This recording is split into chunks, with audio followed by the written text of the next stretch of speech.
ഈ വിദേശത്തൊക്കെ താമസിക്കുന്നവരെ എന്തായാലും സ്വന്തമായിട്ട് ഫുഡ് പാചകം ചെയ്ത് കഴിക്കേണ്ട അവസ്ഥ വരും. എല്ലാം പഠിച്ചല്ലേ പറ്റത്തുള്ളൂ. അങ്ങനെ ഞാൻ ഇവിടെ വന്ന് ഇന്തോനേഷ്യ വന്ന് പഠിച്ചതാണ് ഈ മുട്ടക്രൂസ് തോരൻ. അത്യാവശ്യം എളുപ്പമാണ്, എല്ലാവർക്കും ഉണ്ടാക്കുക.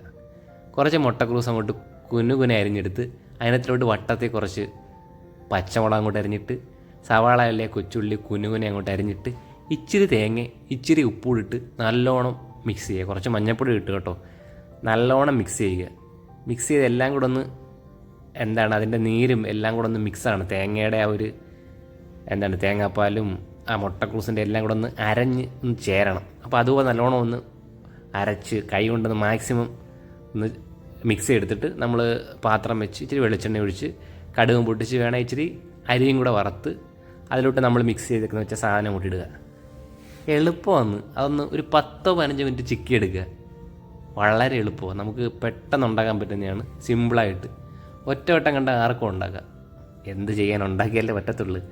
നമ്മൾ സ്വന്തമായിട്ട് പാചകം ചെയ്ത് കഴിക്കുമ്പം എല്ലാം ഉണ്ടാക്കിയേ